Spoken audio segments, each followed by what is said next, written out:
Hi dears, എല്ലാവർക്കും നമസ്കാരം. സച്ചിയുടെയും രേവതിയുടെയും ഇന്നത്തെ ആ ഒരു വിശേഷത്തിലേക്ക് എല്ലാവർക്കും സ്വാഗതം കേട്ടോ. അങ്ങനെ നമ്മുടെ ചന്ദ്രമതിയാണെങ്കിൽ രേവതിയെ നിർത്തിപ്പൊരിക്കുകയാണ്. രേവതിയോട് വളരെ മോശമായിട്ടൊക്കെ ചന്ദ്ര സംസാരിക്കുമ്പം രേവതിക്ക് അതൊക്കെ ശരിക്കും അങ്ങ് ഫീൽ ചെയ്യുകയാണ്. രേവതി ഭയങ്കരമായിട്ട് കരയുകയൊക്കെ ചെയ്യുന്നുണ്ട്. അങ്ങനെ സംസാരിച്ച് വരുമ്പോഴത്തേക്കിനും എടി നിൻ്റെ പൂക്കാരി അനുജിത്തി ഉണ്ടല്ലോ, അവൾ എൻ്റെ ശ്രീകാന്തിനെ വളച്ചെടുക്കാൻ വേണ്ടിയിട്ട് വന്നതല്ലേ, എനിക്ക് മനസ്സിലായി. എന്തായാലും കൂടെ ഇവിടെ പൂ തരാനായിട്ടുള്ള അവളുടെ ആ ഒരു വരവ് അതങ്ങ് നിർത്തിക്കോളാൻ പറഞ്ഞു. അങ്ങനെ ഇതൊക്കെ കേൾക്കുമ്പോഴാണെങ്കിലോ അമ്മ എൻ്റെ അനുജത്തിയെ കുറിച്ചിട്ട് അനാവശ്യം പറയരുത് എന്നും പറഞ്ഞ് രേവതി ആണെങ്കിലോ നമ്മുടെ ചന്ദ്രയുടെ നേരെ ദേഷ്യപ്പെടുകയാണ്. ചന്ദ്രയാണെങ്കിലോ എടി നീ എന്തിനാ എൻ്റെ നേരെ ഇപ്പോൾ ദേഷ്യപ്പെടുന്നത്? നിൻ്റെ ഭർത്താവിനെ കണ്ടിട്ടാണ് നീ എൻ്റെ അടുത്ത് ദേഷ്യപ്പെടുന്നതെങ്കിൽ അതിലൊന്നും വലിയ കാര്യമൊന്നും ഇല്ല മോളെ. നിൻ്റെ ഈ ഒരു ആട്ടമൊക്കെ ഉണ്ടല്ലോ അതോടുകൂടി അവസാനിക്കും. അവൻ്റെ സ്വഭാവം എപ്പോൾ വേണമെങ്കിലും മാറാമെന്നും പറഞ്ഞ് ചന്ദ്ര ഇങ്ങനെ സംസാരിക്കുകയാണ്. പിന്നീടാണെങ്കിലോ നമ്മുടെ രേവതി അവിടെ നിന്നിങ്ങനെ കരയുകയാണ്. ശരിക്കും പറഞ്ഞാൽ തൻ്റെ അനുജത്തി ഒരു വശീകരണക്കാരിയാണെന്ന് വരെ ചന്ദ്ര പറഞ്ഞു വെച്ചു. അങ്ങനെ അതൊക്കെ സഹിക്കാൻ പറ്റാണ്ട് രേവതി റൂമിലേക്ക് പോവാണ്. ചന്ദ്രയാണെങ്കിലോ പുള്ളിക്കാരുടെ പാടും നോക്കി അങ്ങ് പോയിട്ടോ. പിന്നീട് നമ്മളെ കാണിക്കുന്നത് റൂമിലിരുന്ന് കരയുന്ന രേവതിയെയാണ്. അങ്ങനെ അവൾ അവിടെ ഇരുന്ന് കരച്ചിലും ബഹളമൊക്കെ ആയി.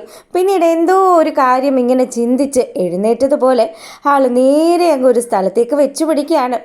അങ്ങനെ ആ ഒരു സീൻ കഴിയുമ്പോഴാണെങ്കിലോ നമ്മളെ കാണിക്കുന്നത് നമ്മുടെ ലക്ഷ്മിയമ്മയും ദേവുവിനെയും ആണ്. ചേച്ചിക്ക് കൊണ്ടുപോയി പൂവൊക്കെ കൊടുത്തോ മോളെ എന്നൊക്കെ ലക്ഷ്മിയമ്മ ചോദിക്കുമ്പോഴത്തേക്കിനും കൊടുത്തു അമ്മേ, പിന്നെ ഇതൊക്കെ ഞാൻ ചെയ്തോളാം, അമ്മ അവിടെ റെസ്റ്റ് എടുക്കുമെന്നും പറഞ്ഞ് ദേവു നമ്മുടെ ലക്ഷ്മിയോട് അവിടെ റെസ്റ്റ് എടുക്കാൻ പറയുകയാണ്. അങ്ങനെ അമ്മയും മോളും കൂടെ പൂക്കച്ചവടമൊക്കെ ആയിട്ട് നിൽക്കുമ്പം രേവതി ആണെങ്കിലോ വാണത്തിന് തീ കൊടുത്തതുപോലെ പുള്ളിക്കാർ ഭയങ്കര സ്പീഡിൽ ഇങ്ങ് നടന്നു വരികയാണ്. ഇത് കാണുമ്പോഴാണെങ്കിലോ ലക്ഷ്മിയമ്മയും ദേവും കൂടെ അവളുടെ പിന്നാലെ പോയിട്ട് അവളോട് ചോദിക്കുന്നുണ്ട്, എന്താ മോളെ നീ എന്താ പറ്റിയത്, നീ എന്താ ഇങ്ങനെയൊക്കെ വരുന്നത്, സ്പീഡിൽ നടക്കുന്നത് എന്താണെന്നൊക്കെ അവളുടെ അടുത്ത് ഇങ്ങനെ അന്വേഷിക്കുമ്പോഴത്തേക്കിനും അവളാണെങ്കിലോ ഒരക്ഷരം പോലും മിണ്ടാതെ രണ്ടുപേരെയും കണ്ട ഭാവം പോലും നടിക്കാതെ അങ്ങ് നടന്നു പോവാണ്. അങ്ങനെ അവൾ ആ ക്ഷേത്രത്തിലെത്തി. അവിടെ എത്തിയതും നേരെ അവിടെ വെച്ചിരുന്ന കുറച്ച് വെള്ളം എടുത്ത് തൻ്റെ തലവഴി ഒഴിച്ചിട്ട് അവളാണെങ്കിൽ നമ്മുടെ ലക്ഷ്മിയമ്മ പറയുന്നതും ദേവു പറയുന്നതും ഒന്നും കേൾക്കാതെ അവിടെ ഒരു ശയന പ്രദക്ഷിണത്തിനുള്ള കാര്യങ്ങളൊക്കെ ചെയ്യാണ്. അവിടെ വെച്ചിരുന്ന ഒരു ഭസ്മത്തട്ടിൽ നിന്നും ഭസ്മമൊക്കെ എടുത്ത് തൻ്റെ നെറ്റിയിലൊക്കെ ചാർത്തിയിട്ട് അവളവിടെ ശയന പ്രദക്ഷിണം ചെയ്യാൻ തുടങ്ങുകയാണ്. തിരുമേനി ഉൾപ്പെടെയുള്ള ആൾക്കാർ വന്നു. അപ്പം ലക്ഷ്മിയമ്മയും ദേവു ആണെങ്കിലോ ഇവളുടെ പിന്നാലെ ഇങ്ങനെ നടക്കുകയാണ്.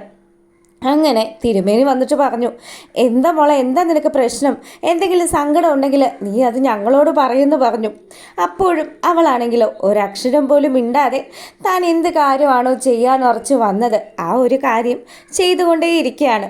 അങ്ങനെ ഇവിടെ ഈ കാര്യങ്ങളൊക്കെ നടക്കുമ്പോഴാണെങ്കിലോ നമ്മളെ കാണിക്കുന്നത് നമ്മുടെ രവിയെയാണ്. രവിയാണെങ്കിൽ തൻ്റെ ആ ഒരു കേസും കാര്യങ്ങളും ഒക്കെ ആയിട്ട് മുന്നോട്ട് പോവുകയാണല്ലോ. പുള്ളിക്കാരന് എത്രയും പെട്ടെന്ന് തന്നെ ആളുടെ ആ ഒരു പെൻഷൻ തുക കിട്ടണം.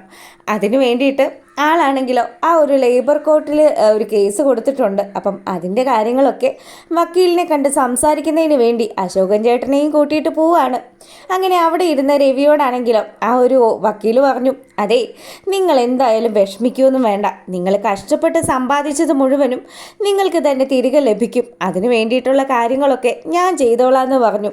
അങ്ങനെ അദ്ദേഹത്തിൻ്റെ ആ ഒരു ഉറപ്പിൻ്റെ പുറത്ത് നമ്മുടെ രവിക്കാണെങ്കിൽ ഒരുപാട് സന്തോഷമായിട്ടോ. രവി പറയുന്നുണ്ട്, എനിക്ക് എത്ര നന്ദി പറഞ്ഞാലും മതിയാവില്ല, നിങ്ങൾ ഈ കേസ് എടുക്കാമെന്ന് തന്നെ പറഞ്ഞല്ലോ. ഞാൻ ഒരുപാട് വക്കീലന്മാരെയൊക്കെ കണ്ടതാണ്, പക്ഷേ ആരും അദ്ദേഹത്തിന് വേണ്ടിയിട്ട് വാദിക്കില്ല എന്ന് പറഞ്ഞു.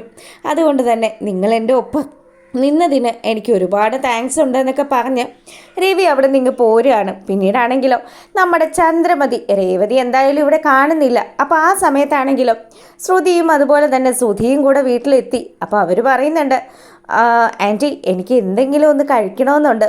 മോളെ അതിനെന്താ, മോള് ഇവിടെ ഇരുന്നാൽ മതി, അമ്മ പോയിട്ട് ഉണ്ടാക്കിക്കൊണ്ട് വരാമെന്നും പറഞ്ഞ് ചന്ദ്രയാണെങ്കിലോ നേരെ കിച്ചണിലേക്ക് പോവാണ്. അങ്ങനെ അവിടെ ചെന്നിട്ട് ചന്ദ്രമതി എന്തോ ഒരു തട്ടിക്കൂട്ട് പരിപാടി, ഒരു സൂപ്പാണ് കക്ഷി ഉണ്ടാക്കിയത്. ആ സൂപ്പും എടുത്തുകൊണ്ട് വന്ന് നമ്മുടെ ശ്രുതിയുടെയും സുധിയുടെയും കയ്യിലേക്ക് എടുത്ത് കൊടുത്തു. ഇതൊന്ന് ടേസ്റ്റ് ചെയ്യുമെന്ന് പറഞ്ഞു. അങ്ങനെ ഇവർ കഴിച്ചുകൊണ്ട് നിൽക്കുമ്പം ഇതെന്തായാലും രേവതി ഉണ്ടാക്കുന്ന അത്ര ആ ഒരു ടേസ്റ്റൊന്നും ഇല്ല കേട്ടോ, നിങ്ങളുടെ അമ്മയ്ക്ക് വലിയ കൈപ്പുണ്യമൊന്നും ഇല്ലല്ലേ എന്നൊക്കെ പറഞ്ഞിട്ട് നമ്മുടെ ചന്ദ്രയെ ഇങ്ങനെ താഴ്ത്തി കെട്ടിയതുപോലെ ശ്രുതി സംസാരിക്കുമ്പം ശ്രുതി പറഞ്ഞു, അതെ ഇത്രയും വർഷവും എൻ്റെ അമ്മ ഉണ്ടാക്കി തന്ന ഭക്ഷണങ്ങൾ തന്നെയാണ് കഴിച്ചിരിക്കുന്നത്. പിന്നെ രേവതി അവൾ ജനിച്ച കാലം മുതലേ വീട്ടുപണിയൊക്കെ ചെയ്ത് ജീവിക്കുന്നത് കൊണ്ടാണ് അവൾക്ക് അങ്ങനെയൊക്കെയെന്നും പറഞ്ഞു. പിന്നീട് നമ്മളെ കാണിക്കുന്നത് ദേവു ആണെങ്കിലോ നമ്മുടെ ലക്ഷ്മി അമ്മ പറഞ്ഞതനുസരിച്ച് സച്ചിയെ വിളിക്കുകയാണ്. അപ്പോൾ സച്ചിയാണെങ്കിൽ ഒരു ഓട്ടത്തിന് പോയിരിക്കുകയാണ്. അങ്ങനെ സച്ചി ഫോൺ എടുത്തു. സച്ചിയേട്ടാ ഒന്ന് അമ്പലത്തിൽ വരെ വരുമോ എന്ന് ചോദിക്കുമ്പം, എന്താ ദേവു ഞാൻ അവിടെ വന്ന് പൂകെട്ടാനാണോ നീ പറയുന്നത്? അയ്യോ അതൊന്നും അല്ല സച്ചിയേട്ടാ, ദേ ചേച്ചി ഇവിടെ വന്നിട്ടുണ്ട്. ചേച്ചിയാണെങ്കിലോ ഭയങ്കരമായിട്ട് ഇവിടെ കിടന്ന് ശയനപ്രദക്ഷിണമൊക്കെ ചെയ്യുകയാണ്. എനിക്കറിയത്തില്ല സച്ചിയേട്ടാ, ഏട്ടനൊന്ന് ഇവിടം വരെ വരുമോ എന്ന് ചോദിച്ചു. ആയിക്കോട്ടെ എന്നും പറഞ്ഞ് സച്ചി ഫോൺ വെച്ചതും അവനാണെങ്കിൽ വന്ന ആ ഒരു ഓട്ടം അത് ക്യാൻസൽ ചെയ്തിട്ട് നേരെ ക്ഷേത്രത്തിലേക്ക് പോകാനുള്ള കാര്യങ്ങളൊക്കെ ചെയ്യാണ്. അങ്ങനെ ഇവിടെയാണെങ്കിൽ സച്ചി പുറത്ത് നമ്മുടെ രേവതിയെ അന്വേഷിച്ച് ക്ഷേത്രത്തിലേക്ക് വരുന്ന ആ ഒരു സമയത്ത് രേവതി നിർത്താതെ ശയനപ്രദക്ഷിണം ചെയ്തുകൊണ്ടേ ഇരിക്കുകയാണ്.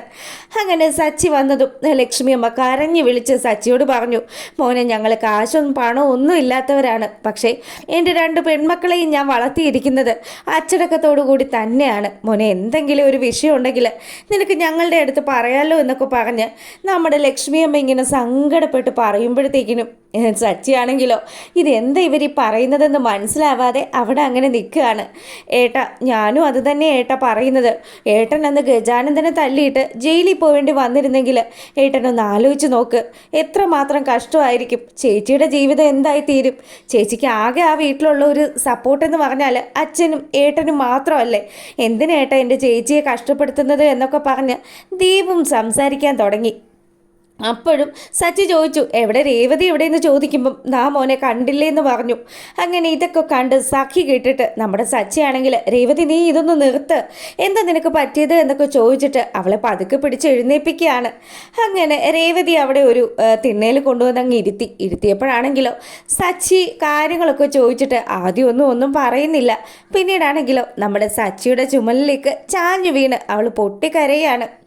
അങ്ങനെ സച്ചി ചോദിച്ചു, എന്താണെന്ന് നീ എന്നോട് പറയില്ലേ എന്ന് ചോദിക്കുമ്പം അവൾ വീണ്ടും ഒന്നും മിണ്ടാതെ ഇരുന്ന് കരച്ചിലാണ്. ഈ സമയമാണെങ്കിലോ തിരുമേനി അങ്ങോട്ട് വന്നു കേട്ടോ. തിരുമേനി പറയുന്നുണ്ട്, അതെ എന്തെങ്കിലും ഒരു പ്രശ്നം ഉണ്ടെങ്കിൽ മോനെ നിങ്ങൾ വീട്ടിൽ സംസാരിച്ച് തീർക്കണം. ഇതുപോലെയുള്ളൊരു പെങ്കൊച്ചിനെ നിനക്ക് കിട്ടിയത് നിൻ്റെ ഭാഗ്യം തന്നെയാണ് എന്നൊക്കെ പറഞ്ഞ് തിരുമേനി രേവതിയെക്കുറിച്ച് പുകഴ്ത്തി പറയുകയാണ്.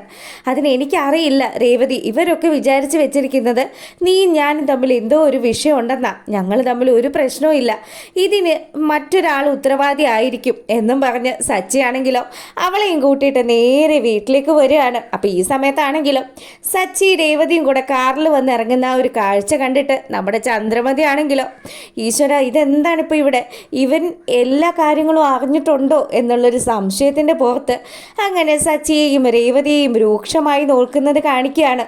അപ്പോൾ സച്ചി ഒട്ടും വിട്ടുകൊടുക്കാൻ നിന്നിട്ടില്ല. സച്ചി തൻ്റെ ജീവൻ്റെ പാതിയായിട്ടുള്ള രേവതിയെ ചേർത്ത് നിർത്തിയിട്ട് അവൾക്കാണെങ്കിൽ നല്ല അവശതയൊക്കെ ഉണ്ട്. അവളെ ചേർത്ത് നിർത്തി തൻ്റെ കൂടെ നിർത്തിയിട്ട് ചന്ദ്രമതിയെ കണ്ണുരുട്ടി നോക്കുന്നത് കാണിച്ചുകൊണ്ടാണ് ഇന്നത്തെ ആ ഒരു വിശേഷം എത്തിയിരിക്കുന്നത്.